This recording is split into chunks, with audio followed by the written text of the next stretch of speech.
Morning class, आप सभी का वेलकम है हमारे इंस्टीट्यूट में काव्यांजलि कैरियर क्लासेस। चलिए शुरू करते हैं। लास्ट क्लास में हम डिस्कस कर रहे थे आरएनए इंटरफेरेंस टेक्निक कि आरएनए इंटरफेरेंस टेक्निक क्या होती है।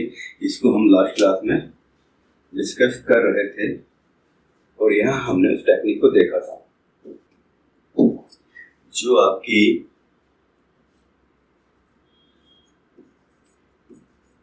आरएनए आई जो है, यह आरएनए इंटरफेरेंस टेक्निक है।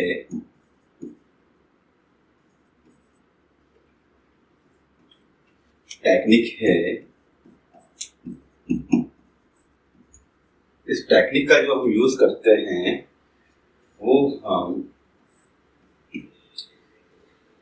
सेल के अंदर कोई भी सेलुलर डिजीज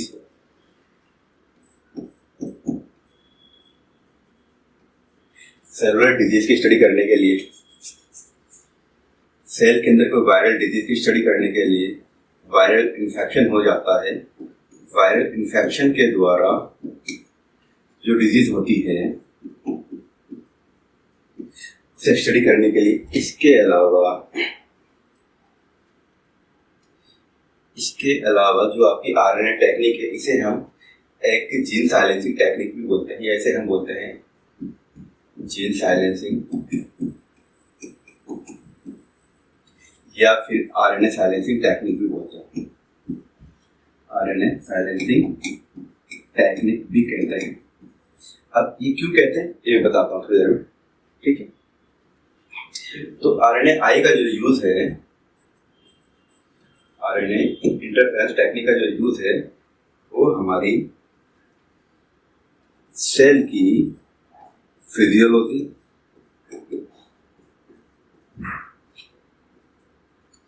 एंड बायोलॉजी में काफी इंपोर्टेंट रोल प्ले करता है।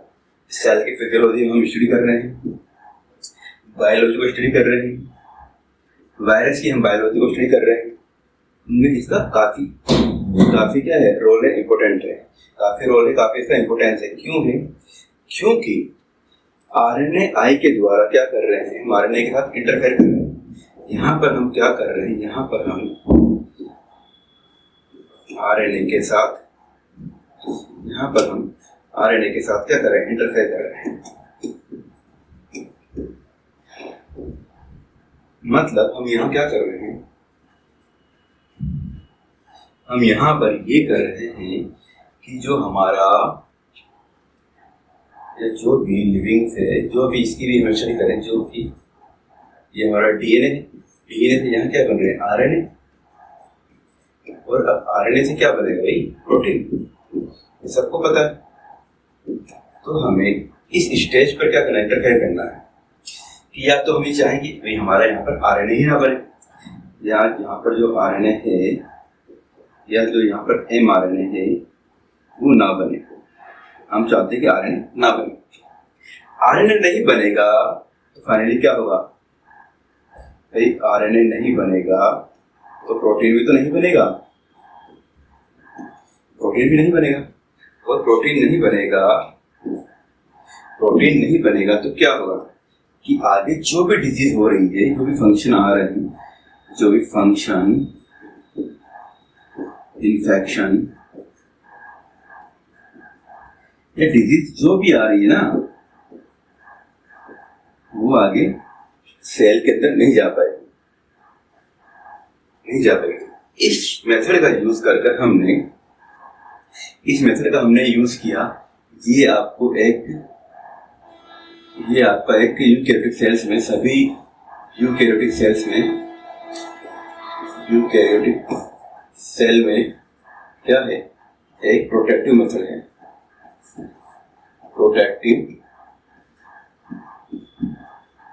है। कैसे है? क्योंकि सेल में आरएनए के द्वारा जो इन्फेक्शन हो रहा है, सेल में आरएनए के द्वारा जो इन्फेक्शन हो रहा है, कैसे, मतलब आरएनए से जो प्रोटीन बन रहा है उस प्रोटीन को नहीं बनने देंगे तो हमारे अंदर सेल में कोई भी डिजीज कोजिंग एजेंट का फॉर्मेशन नहीं होगा, डिजीज कोजिंग एजेंट का फॉर्मेशन नहीं होगा। ठीक, यहाँ तक की बात समझ में आ गई? यहाँ तक की बातें सब क्लियर? चलो, तो इस सारे टेक्निक का यूज जो है हमने कहाँ करा था? हमने करा था इस सभी टेक्निक का use pesticides resistant plant formation में। कैसे किया था बताते हैं। क्या होता है, कुछ निमेटोड्स हैं, कुछ निमेटोड्स हेलिमेंथीज जो कि आपके वर्म थे, राउंड वर्म,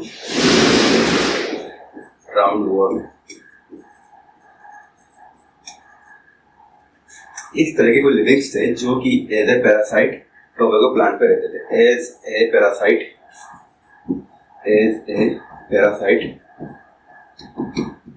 कहाँ रहते थे? टोबैको प्लांट पर रहते थे, टोबैको प्लांट पर रहते थे। और टोबैको प्लांट के रूट में ये इन्फेक्शन कोज करते थे। टोबैको प्लांट के रूट के द्वारा ये एंटर करते थे, टोबैको प्लांट की रूट द्वारा ये प्लांट में एंटर करते थे और वहां जाकर ये प्रोटीन का फॉर्मेशन कर रहे हैं। वहां जाकर ये क्या कर रहे हैं? प्रोटीन का फॉर्मेशन आरएनए के द्वारा। इस प्रोटीन की वजह से क्या हो रहा है? इस प्रोटीन फॉर्मेशन की वजह से तंबाकू या टोबैको की जो क्रॉप यील्ड है वो हमारी क्या हो रही है? डिक्रीज हो रही है। किसानों को काफी नुकसान हो रहा है। तो जो यहाँ पर इंसेक्ट अटैक कर रहा है वो इंसेक्ट है आपका मेलानोडिगाइनी इंकोग्निशा।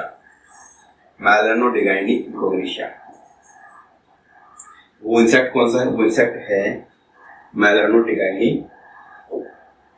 इंकोग्निशा।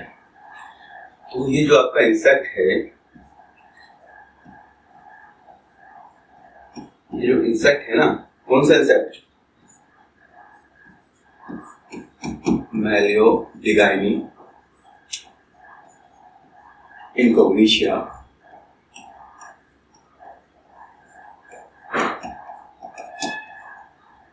ये इंसेक्ट है, ये टोबैको प्लांट के रूट को अफेक्ट करता है।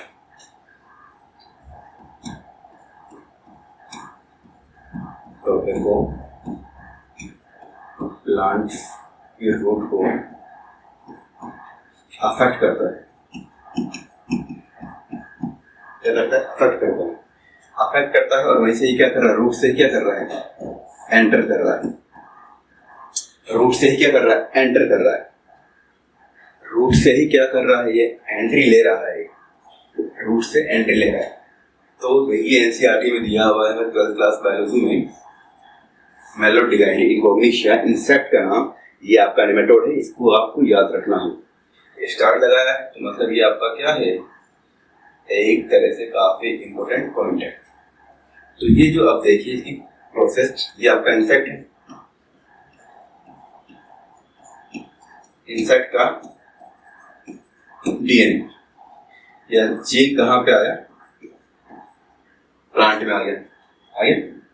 प्लांट में आने के बाद इसने क्या किया? हमारे मैसेंजर आरएनए का फॉर्मेशन किया। अब मैसेंजर आरएनए का मेन फंक्शन है वो क्या है? प्रोटीन का फॉर्मेशन करना। अब प्रोटीन ने यहाँ पे क्या करी? प्रोटीन ने यहाँ पर टॉक्सिसिटी प्रोड्यूस करी। क्या करा? प्रोटीन ने यहाँ पर टॉक्सिसिटी प्रोड्यूस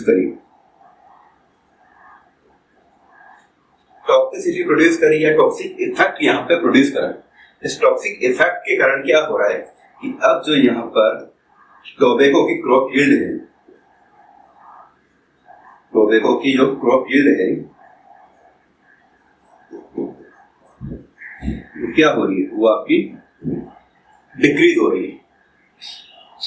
वही मेलानोडिगाइनी इंकोग्निशा क्या हो रहा है, टोबैको प्लांट के रूट पे एंटर कर रहा है, एंटर करता है, वहां जाके वो डीएनए बना रहा है, अपना डीएनए से प्लांट में डाल दिया। तो अब क्या करेगा, रेप्लिकेशन के द्वारा एमआरएनए बनाएगा, एमआरएनए के द्वारा प्रोटीन बना रहा है, जो प्रोटीन बना रहा है ये तो वहां पे क्या कर रहा है, टॉक्सिक इफेक्ट वहां पे प्रोड्यूस कर रहा है या टॉक्सिसिटी प्रोड्यूस कर रहा है। इस टॉक्सिक इफेक्ट के कारण वहां पे टोबैको प्लांट की क्या हो रही है, उत्पादन क्षमता जो प्रोडक्टिविटी वो कम हो रही है, वर्क यील्ड यहाँ पे कम हो रही है। तो जो फार्मर्स हैं या जो पर्सन है जो टोबैको प्लांट को ग्रो कर रहे हैं, उनकी जो लेबर वर्क है, एक्सपेंसिव पावर है, वो कम हो रही है। जितना उन्होंने इस क्रॉप को उगाने के लिए इन्वेस्ट किया अपना टाइम मनी, उनमें उन्हें लॉस हो रहा है। तो इन चीजों को रिकवर करने के लिए चाह रहे हैं कि भाई हमें इस इंसेक्ट से हमें बचाओ। इसे बचाने के लिए, इस इंसेक्ट से बचाने के लिए यहाँ पर हमने क्या करा, यहाँ पर हमने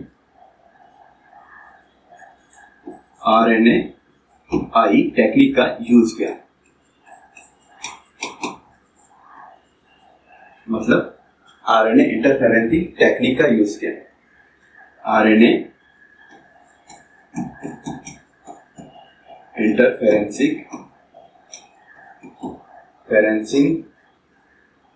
इंटरफेरेंस टेक्निक का यूज किया।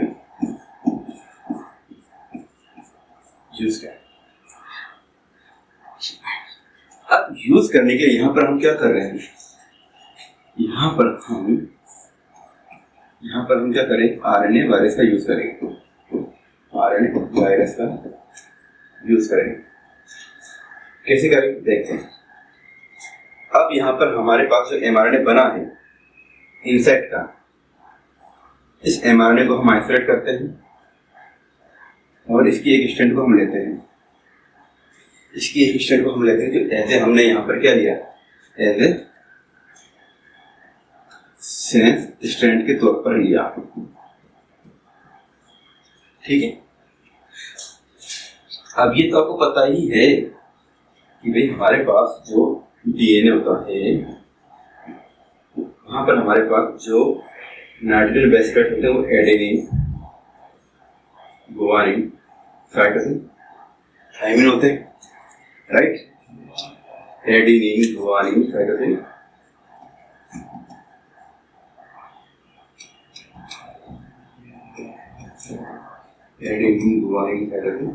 एंड थायमिन, ये हमारे डीएनए में होते हैं। और आरएनए में क्या होता है, आरएनए में हमारे पास एडेनिन तो एडेनिन होगा, गुआनिन गुआनिन होगा, साइटोसिन साइटोसिन होगा। बट थायमिन की जगह यहाँ पर क्या होता है, थायमिन की जगह यहाँ पर यूरेसिल होता है।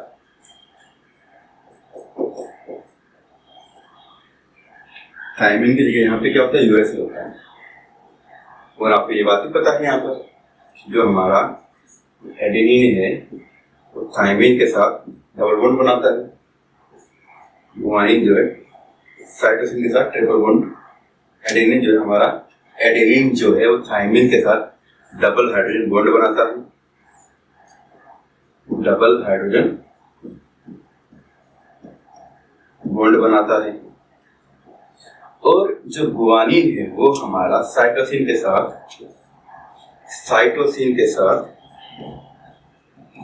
ट्रिपल हाइड्रोजन बॉन्ड बनाता है। ठीक है। अब यहाँ पर बॉन्ड कंपेरिजन करते हैं तो इसके बॉन्ड कम, इसमें बॉन्ड ज्यादा है, तो इन्हें ब्रेक करने के लिए ज्यादा एनर्जी की रिक्वायरमेंट होती है। ये पॉइंट ठीक है, ठीक, ये पॉइंट ठीक है। इसको हम जब जेनेटिक मेडिकल स्टडी करेंगे, डीएनए उनको वहां देखेंगे, बट ये समझाने के लिए कि थायमिन की जगह यूरेसिल होता है। तो यहाँ पर हमारे पास सपोज ये आपका एडेनिन है, गुआनिन है, यूरेसिल है, एडेनिन है, गुआनिन है, साइटोसिन है। तो अब जो यहाँ से हमने आरएनए लिया है, वायरस यहाँ ले रहे हैं, तो इस वायरस की हम यहाँ पे एक स्ट्रैंड लेते हैं। एक स्ट्रैंड हमने लिया जो यहाँ पर आता है, इस स्ट्रैंड से क्या होगी, अटैच हो जाती है, यहाँ से क्या हो जाती है, अटैच हो जाती है। जब ये अटैच हो जाती है तो यहाँ पर ये स्ट्रैंड कैसे हो जाती है, ये एंटीसेंस के तौर पर वर्क करती है, एंटीसेंस स्ट्रैंड के तौर पर वर्क करती है। तो यहाँ पे क्या हो रहा है, यहाँ पर कॉम्प्लीमेंट्री बेस पेयरिंग हो रही है। इस जगह क्या हो रही है, इस जगह यहाँ पर कॉम्प्लीमेंट्री बेस पेयरिंग हो रही है।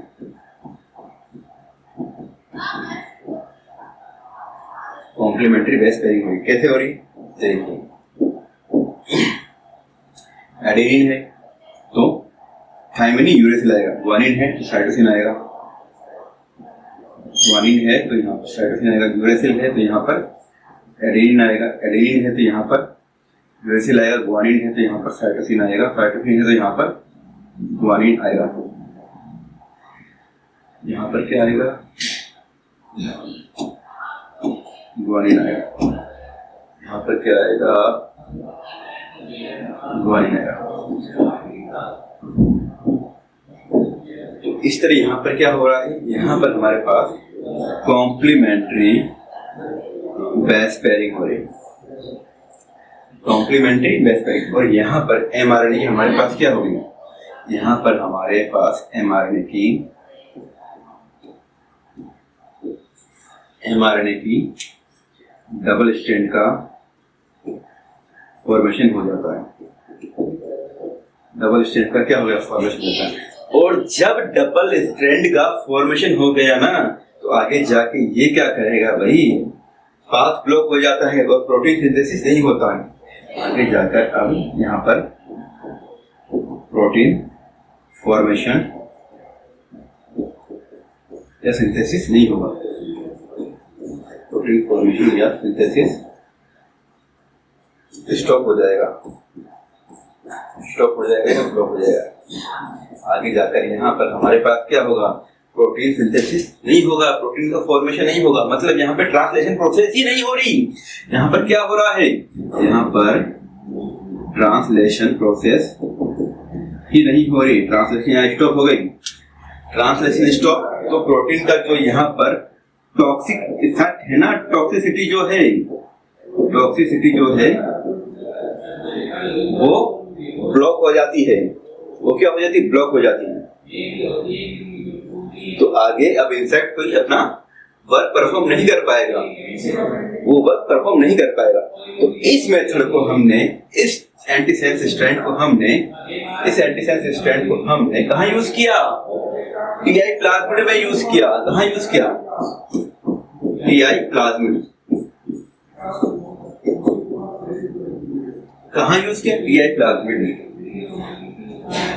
टीआई प्लाज्मिड के यूज के द्वारा, टीआई प्लाज्मिड को यूज करके एज ए वेक्टर हमने टीआई प्लाज्मिड को यूज करते हैं, उसमें ये एंटीसेंस स्ट्रैंड डालते हैं और ये क्या करती है, इंसेक्ट के एमआरएनए की सेंस स्ट्रैंड है उसके साथ बाइंड अप करती है, उसके साथ बेस पेयरिंग करती है। वहां पे कॉम्प्लीमेंट्री बेस पेयर बनते हैं, कॉम्प्लीमेंट्री बेस पेयर बनते हैं, क्योंकि एमआरएनए के पास हमारे पास क्या ऑलरेडी सेंस स्ट्रैंड है, सिंगल स्ट्रैंड है भाई। इस एमआरएनए के यहाँ पर हमने क्या लिया है, सिंगल स्ट्रैंड को भी तो यूज किया है, सिंगल स्ट्रैंड को भी हमने यहाँ यूज किया है। अब सिंगल स्ट्रैंड है, स्टेबिलिटी के लिए इसको क्या करना है, बेस पेयरिंग करनी है। जब ये बेस पेयरिंग करता है तो अब यहाँ पे कॉम्प्लीमेंट्री बेस पेयरिंग हो जाती है, तो आगे जाके ये इसके सारे पाथ ब्लॉक हो जाते हैं और ये आगे जाके किसी प्रकार का कोई प्रोटीन का फॉर्मेशन नहीं करती। इस तरह से अब क्या होता है, इस इंसेक्ट में प्रोटीन का फॉर्मेशन नहीं होगा, तो प्रोटीन का फॉर्मेशन नहीं होगा तो ये क्या, कोई डिजीज कोज नहीं कर पाएगा, कोई डिजीज कोज नहीं कर पाएगा। इसके लिए भी हमने क्या यूज किया, टीआई प्लाज्मिड, जो एज ए आपका, जो कि आपका क्या था,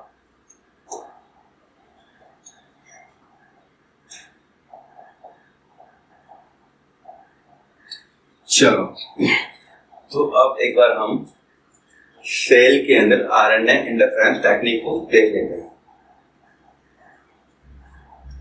ये हमारी सेल के स्ट्रक्चर है और सेल में ये हमारा क्या, न्यूक्लियस, और न्यूक्लियस में हमारा क्या होता है, डीएनए।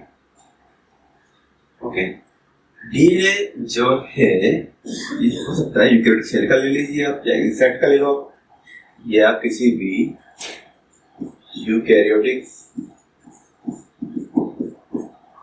सेल की बात कर लीजिए, या जो इंसेक्ट अभी हमने देखा था, मैलोडिगाइन इनकोग्निशिया, मैलोडिगाइनी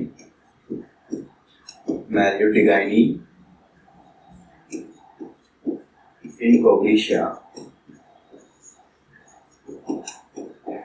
इसे ले लीजिए। इस इंसेक्ट को हमें क्या करना है, जो ये एमआरएनए बना रहा है, इस एमआरएनए के साथ हमें इंटरफेयर करना है ताकि यहाँ पे क्या हो, प्रोटीन का सिंथेसिस ना हो।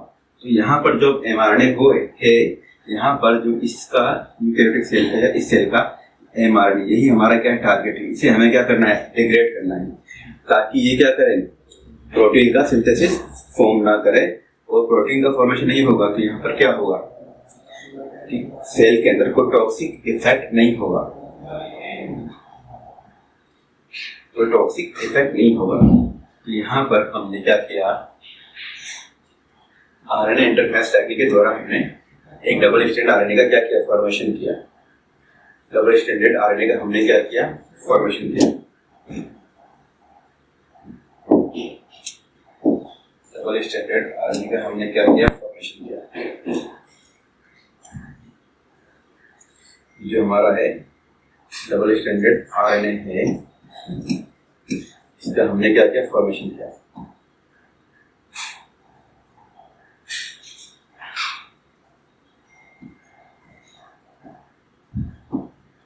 इस आरएनए को हमने सेल के अंदर इंट्रोड्यूस किया, सेल के अंदर डाला।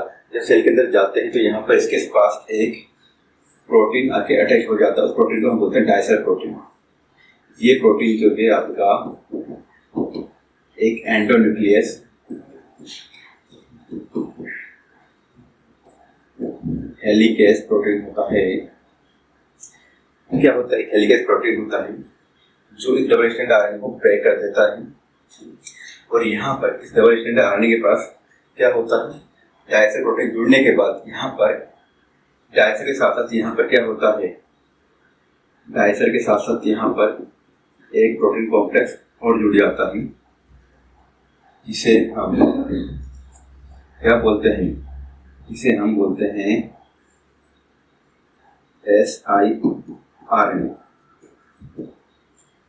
siRNA। डायसर क्या करता है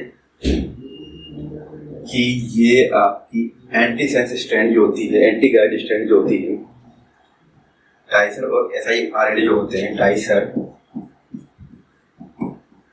और siRNA जो होते हैं, ये आपके जो भी आपका आरएनए है, उस आरएनए की एंटीसेंस या एंटी गाइड स्ट्रैंड को क्या कर देते हैं, ब्रेक कर देते हैं। किसको ब्रेक करते हैं, एंटी गाइड या एंटीसेंस स्ट्रैंड को ब्रेक करते हैं। तो उनके पास जो स्ट्रैंड बचती है वो रिमेनिंग स्ट्रैंड कौन सी है, वो रिमेनिंग स्ट्रैंड हमारे पास ओनली गाइड एमआरएनए या आपकी सेंस एमआरएनए स्ट्रैंड होती है। ठीक है, यहाँ तक की बातें क्लियर।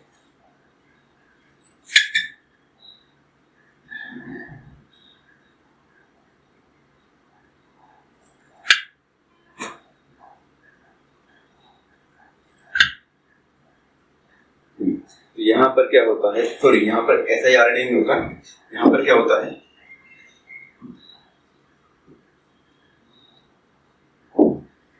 यहाँ पर siRNA नहीं होता, यहाँ पर क्या होता है, यहाँ पर आपका RISC कॉम्प्लेक्स होता है। RISC कॉम्प्लेक्स, RISC मतलब RISC मतलब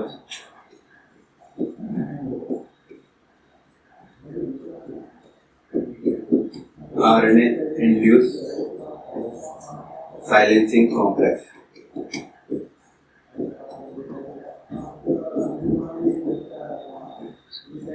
जो हमने बाहर से डबल स्ट्रैंडेड आरएनए लिया है इसे हम सेल में एंटर करवाते हैं। जब सेल में एंटर होता है तो यहाँ पर हमारे पास क्या होता है, यहाँ पर हमारे पास डायसर प्रोटीन अटैच हो जाता है, जो प्रोटीन एक हेलिकेज प्रोटीन है और एंडोन्यूक्लियस एक्टिविटी परफॉर्म करता है। डायसर प्रोटीन अटैच होने के बाद इसके ऊपर एक RISC कॉम्प्लेक्स अटैच हो जाता है, जिसे हम RNA इंड्यूस साइलेंसिंग कॉम्प्लेक्स कहते हैं, जो कि यहाँ पे क्या करता है, RNA की एंटी गाइड स्ट्रैंड को एंटीसेंस स्ट्रैंड को डिग्रेड करने में हेल्प करता है। और इन दोनों की हेल्प से RNA की जो एंटीसेंस स्ट्रैंड है वो ब्रेक हो जाती है और हमारे पास सिर्फ सेंस स्ट्रैंड बचती है। क्या बचती है? सिर्फ सेंस स्ट्रैंड। सेंस स्ट्रैंड जहाँ बच रही है उसे हम यहाँ कहते हैं siRNA। उसे हम यहाँ क्या कहते हैं? siRNA, small interfering RNA। उसे हम यहाँ क्या कहते हैं? siRNA। अब ये siRNA जो है, एक इसकी जो सिंगल स्ट्रैंड है, जो कि हमने क्या लिया है एज ए गाइड या एज ए सेंस स्ट्रैंड। ये सेंस स्ट्रैंड इस mRNA की स्ट्रैंड के साथ यहाँ क्या करती है? Complementary base pairing. क्या करती है? Complementary base pairing. यहाँ पे हमारे पास क्या हो रहा है? कॉम्प्लीमेंट्री बेस पेयरिंग हो जाती है।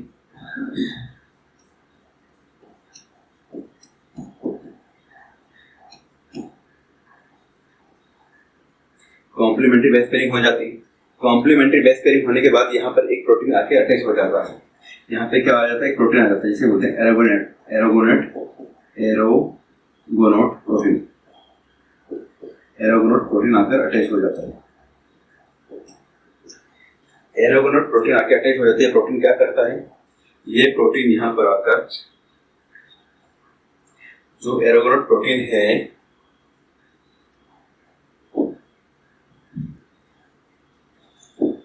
ये प्रोटीन क्या करता है? इस mRNA को क्या करता है? ब्रेक कर देता है। ये क्या कर देता है? टारगेट